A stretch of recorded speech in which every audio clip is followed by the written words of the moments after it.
Assalamualaikum warahmatullahi wabarakatuh.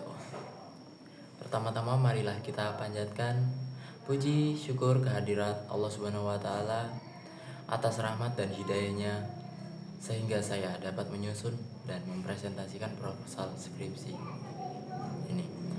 Terima kasih kepada Bapak dosen dan teman-teman atas kesempatannya.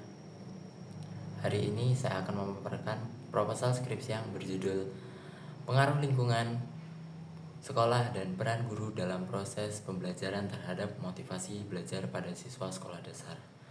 Nah, yang pertama yaitu adalah latar belakang. Pendidikan merupakan aspek utama dalam membangun peradaban suatu bangsa. Di era globalisasi saat ini, tantangan dalam pendidikan semakin kompleks, terutama terkait karakter dan motivasi siswa.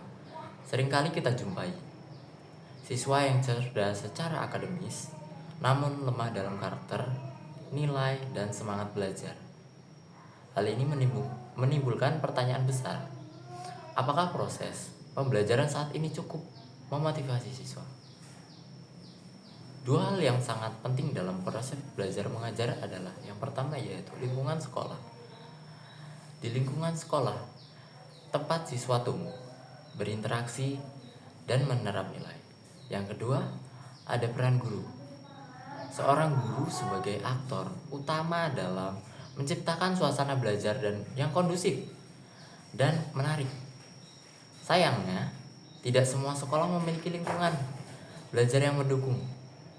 Begitu pula tidak semua guru mampu menjadi fasilitator yang efektif. Nah, adapun itu tadi. Yang selanjutnya yaitu ada permasalahan globalisasi dan globalisasi membawa perubahan besar dalam cara hidup masyarakat termasuk siswa. Budaya luar masuk dengan cepat membawa nilai-nilai yang seringkali bertentangan dengan budaya lokal. Nah, hal ini menyebabkan degradasi moral dan melemahnya semangat belajar. Pendidikan karakter menjadi isu penting, namun realisasi di lapangan masih jauh dari harapan. Selanjutnya yaitu ada dasar hukum pendidikan. Nah, penelitian ini juga diperkuat oleh regulasi nasional seperti pasal 31 Undang-Undang Dasar 1945, yaitu yang menjamin hak pendidikan setiap warga negara. Dan ada Undang-Undang Nomor 20 Tahun 2003 tentang Sikdiknas menegaskan pentingnya pendidikan nasional yang berkualitas. Terus ada dari Undang-Undang Nomor 14 Tahun 2005 tentang guru dan dosen, mengatur peran dan tanggung jawab guru dalam pembelajaran. Nah, yang selanjutnya yaitu ada identifikasi masalah. Berdasarkan pengamatan awal, ada beberapa permasalahan nyata di lapangan. Yang pertama yaitu pendekatan pembelajaran yang monoton, sarana prasarana yang tidak memadai, dan hasil belajar siswa yang rendah. Terus ada siswa menunjukkan sikap pasif dan kurang motivasi. Nah itu.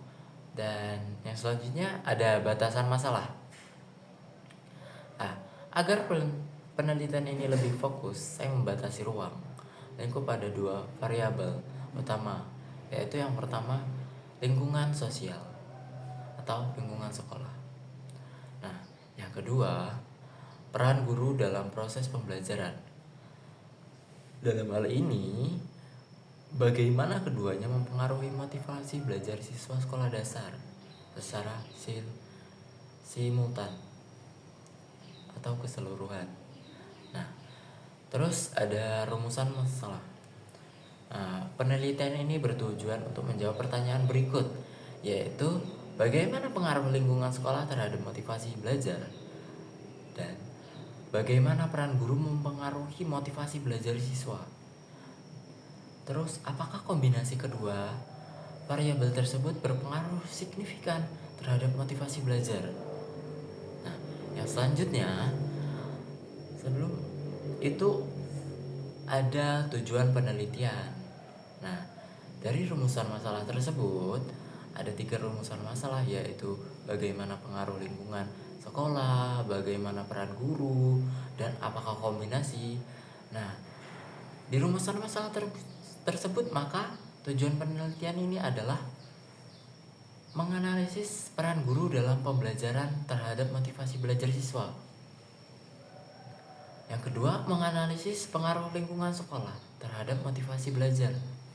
Nah, yang ketiga, mengkaji hubungan antara keduanya secara bersamaan terhadap motivasi belajar. Nah, adapun itu tadi, yang selanjutnya adalah manfaat teoritis. Manfaat teoritis di sini ada 4, yaitu bagi guru, sekolah, siswa, dan bagi peneliti selanjutnya. Nah, yang pertama bagi guru, yaitu sebagai bahan refleksi dan pengembangan metode pengajaran. Nah, selain bagi guru, yang kedua yaitu bagi sekolah, yaitu sebagai evaluasi dalam menciptakan lingkungan belajar yang kondusif. Nah, bagi siswa dapat membantu mereka menemukan semangat belajar dan percaya diri. Nah, bagi penelitian selanjutnya yaitu sebagai bahan banding atau perbandingan atau relevansi penelitian. Nah, kajian teori dari motivasi belajar. Nah, motivasi belajar. Nah, motivasi belajar sendiri adalah kekuatan mental yang mendorong individu untuk belajar demi mencapai tujuan tertentu. Nah, di sini jenis motivasi belajar yang saya cakup hanya ada 2.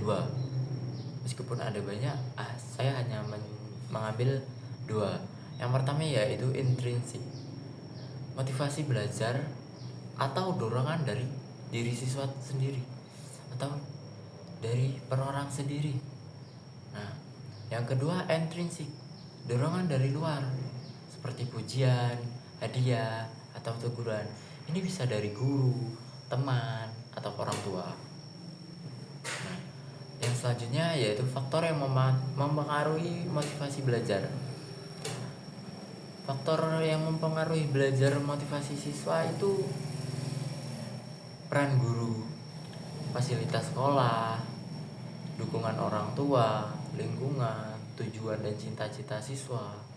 Terus ada media pembelajaran. Nah, kondisi fisik itu menjadi hal penting, dan psikologi siswa. Nah, kajian teori dari lingkungan sekolah. Nah, lingkungan sekolah yang bersih, tertata, aman, dan menyenangkan bagi siswa itu menciptakan kenyamanan belajar. Fasilitas seperti perpustakaan, taman belajar, taman bermain, atau ruang kelas yang mendukung itu bisa menjadi pemicu semangat belajar siswa. Yang selanjutnya ada kajian teori tentang peran guru. Nah, guru tidak hanya menyampaikan materi, tetapi juga menjadi yang pertama itu fasilitator, motivator, dan mediator ataupun pengelolaan kelas. Nah, guru yang memahami karakter siswa, memberikan penghargaan serta menggunakan pendekatan aktif itu akan lebih efektif membangkitkan motivasi belajar. Dan selanjutnya penelitian terdahulu.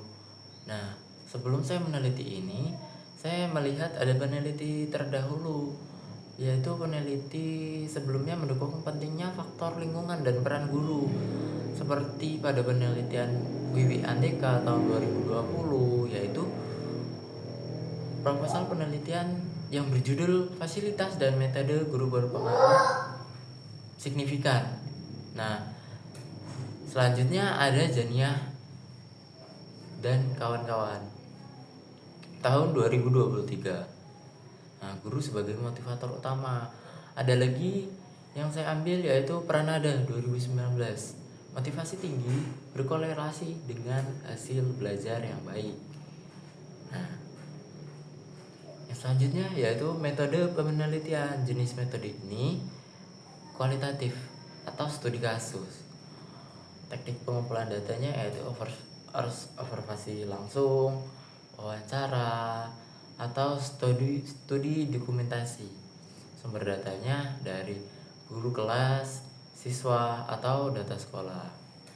Nah, saya mengambil penelitian ini dari yang peneliti terdahulu yang dilakukan di SD Negeri Pamarayan 1 Kabupaten Serang. Nah, dipilih karena mewakili kondisi sekolah secara dasar yang umum serta keterbukaan pihak sekolah terhadap penelitian akademik. Nah, teknik analisis data yang pertama yaitu reduksi data, yaitu memilih yang relevan dari informasi itu. Nah, yang kedua penyajian data, menyusun narasi dan temuan dalam bentuk deskriptif. Yang ketiga, penarikan kesimpulan, menyimpulkan pengaruh dua variabel terhadap motivasi belajar. Nah, yang selanjutnya yaitu kerangka berpikir atau diagram.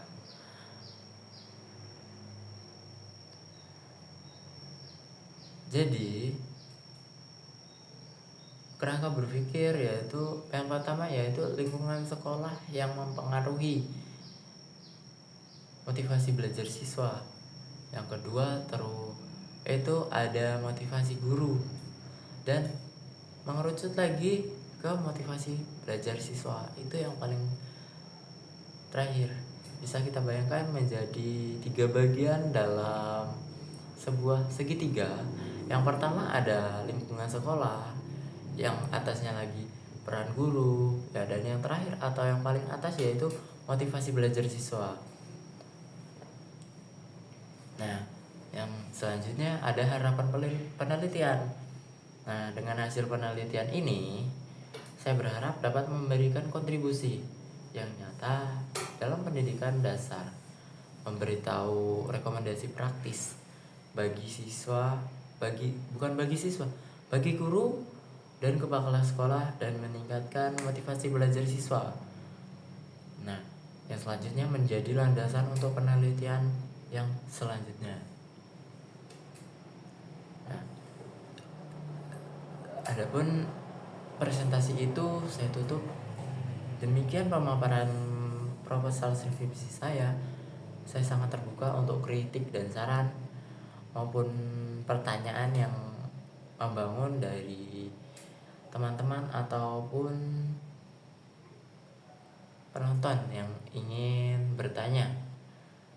Video ini akan saya tayangkan di YouTube pribadi saya. Jika ada yang menonton, silahkan buat pertanyaan di kolom komentar, dan nanti akan saya jawab secara komen. Ya, cukup sekian. Wassalamualaikum warahmatullahi wabarakatuh. Sekian, terima kasih.